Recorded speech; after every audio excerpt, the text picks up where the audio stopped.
Marco, t'es donc bien silencieux. C'est toi qui mets l'ambiance d'habitude. Ah, je sais bien. Je suis juste un peu dans mes pensées, là. Come on. On a besoin de toi pour avoir du fun.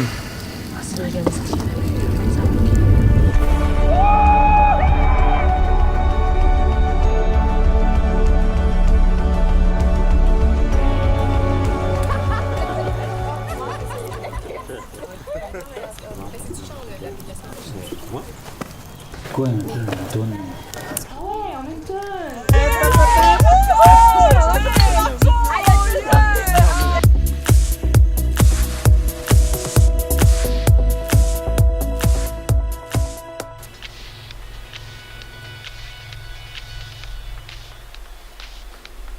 Mes journées se suivent et sont à peu près les mêmes. C'est parfois à s'y confondre. Au cœur des actes quotidiens répétés, il y a toujours cet instant qui donne à chaque jour ce moment unique. Un sourire, un paysage incroyable. Aujourd'hui, j'ai été saisi aux tripes, d'une telle façon qui me laisse sans mots, dans un lieu qui à moi m'est pourtant bien habituel. Dans ma prière quotidienne, quelque chose n'était pas comme d'habitude. J'ai senti mon cœur se mettre à battre plus vite, et comme une chaleur m'envahir. Je sentais la présence du Christ en moi, comme jamais avant. Et à ce moment, je me suis rappelé.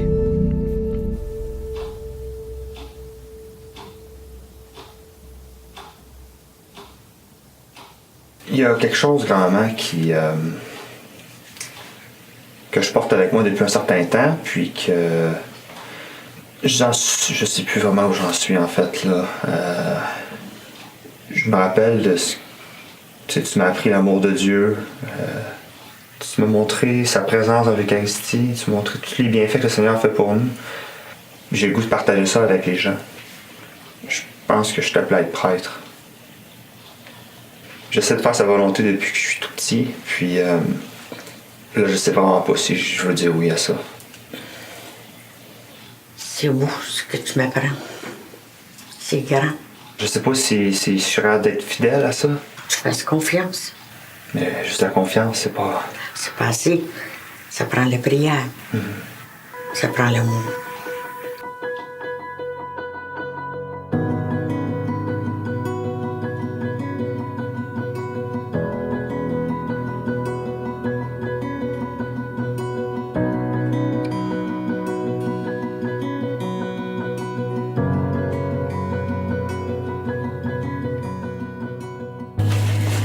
Frère Marcel, merci beaucoup d'être venu. Ça fait longtemps que j'ai pas vu ma grand-mère paisible comme ça. Vraiment, ça me prendrait plus d'hommes comme vous. On lâche pas.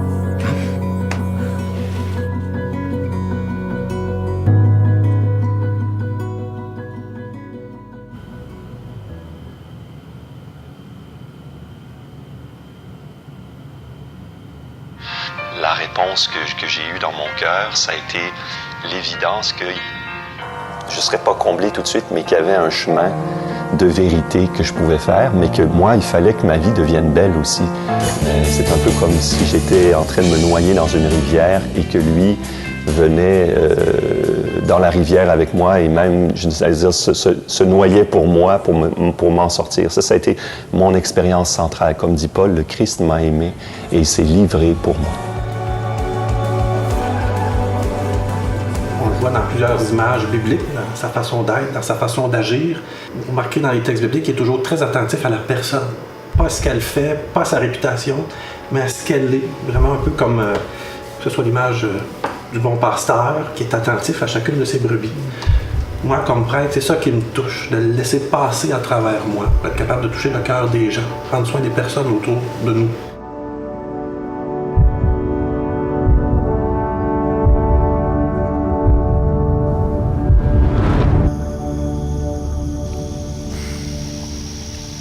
En fait, je voulais savoir un peu comment t'allais. On a l'impression qu'on te reconnaît plus. Depuis quelque temps, j'ai plein de pensées où Dieu a l'air de vouloir que je sois prêtre. Mais où tu prêtre? Sérieux? s'il y a de la vie en toi, t'es un leader. Il va t'appeler comme un leader. Puis un prêtre, c'est un leader. On a besoin de la vie qui t'habite.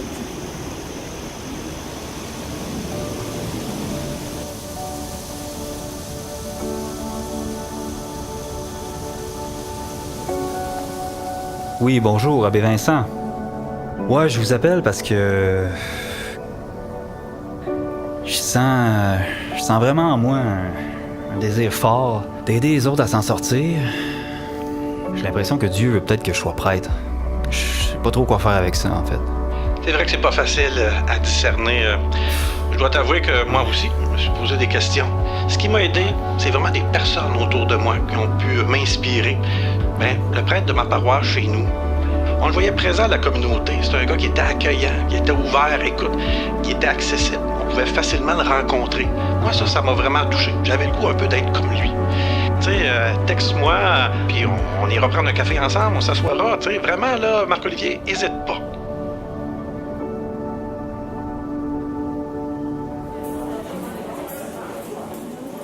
Moi, pour ma part, depuis la dernière fois qu'on s'en est parlé, ça a pas mal évolué, je te dirais. Mais par exemple, toi, là, qu'est-ce qui a fait que tu as fait les derniers pas? J'ai rencontré des prêtres heureux, épanouis dans leur ministère, qui me montrent un peu quelle place que je pourrais avoir dans l'Église ou quel genre de prêtre je pourrais être. J'ai rencontré mon évêque. Ça, nos évêques, ils ont beaucoup de responsabilités, mais ils sont vraiment disponibles et à l'écoute pour nous. Ouais, j'aurais pas pensé aller voir mon évêque pour ça. Ouais, il y a aussi des groupes qui organisent des activités, des retraites spirituelles pour des jeunes. C'est des moments forts en Église qui nous aident à grandir et aussi à fortifier notre désir d'être prêtre, à rendre ça plus concret. Il n'y a pas de communauté sans prêtre, il n'y a pas de prêtre sans communauté. Le prêtre est pris au sein de la communauté pour être remis au milieu de la communauté. Le prêtre est le pasteur qui est au milieu des brebis. Un prêtre donc est au milieu de la communauté pour l'éclairer et pour le guider. Et vous avez été là, chacun de vous. Les hommes peuvent passer, mais la mission et l'Église demeurent. Parce que la mission, c'est la mission de Jésus-Christ. L'Église, c'est l'Église de Jésus-Christ. Il appelle chacun de nous, avec nos forces, avec nos faiblesses, avec nos manquements, avec notre énergie, à s'unir à lui pour faire avancer cette Église-là. Je te souhaite la bienvenue. Merci. Bon. Ce que j'en ai compris, c'est que tu t'interroges sur ta vocation. T'es pas le seul à cheminer, à te poser ces questions-là, tu sais, la prêtrise, la vocation sacerdotale. J'imagine que tu as prié, tu as médité, tu as regardé tout ça, et là, tu arrives à un tournant où tu as beaucoup de questions. C'est ça, en fait. Comment on fait pour être sûr qu'on est vraiment appelé? Les équipes diocésaines vont être là pour mettre des gens sur ton chemin qui vont te permettre de mettre en mots tes questionnements. Dans le fond, c'est pareil partout. Je veux dire, ça fonctionne de la même façon dans tous les diocèses, c'est ça? Alors, je pourrais dire que tous les diocèses ne disposent pas nécessairement des mêmes outils. OK? Si je prends Montréal, eux autres, ils ont un service de pastoral qui est dédié, parfois des comités, parfois des personnes répondantes. OK? Je te disais tantôt qu'il y avait des sites qui offraient des informations en ligne. Le bulletin vocalien de Saint-Jean-Longueuil. Il y a des témoignages de prêtres aussi sur la web télé du diocèse de Québec. Tu as un blog sur les vocations du diocèse de Sainte-Anne de la Pocatière. Donc, tu peux glaner sur le web, il y a différentes informations. Puis quand tu vois quelque chose d'intéressant, ben, tu peux prendre le téléphone, t'appelles, puis tu laisses tes coordonnées, ils vont te rappeler. Ils sont attentionnés là, à tes questionnements. C'est ça, le centre PRI, dans le fond, connaît à peu près tous les intervenants au niveau provincial.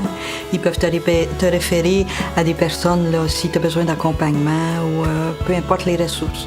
Et puis, évidemment, il y a les deux grands séminaires, celui de Montréal et de Québec, qui pourront aussi te guider. Là. Ton parcours à toi, il est unique. L'appel du Seigneur, il est unique en toi. Sois pas gêné de poser des questions. Eux autres, ils vont être là, puis ils vont te guider à travers ça.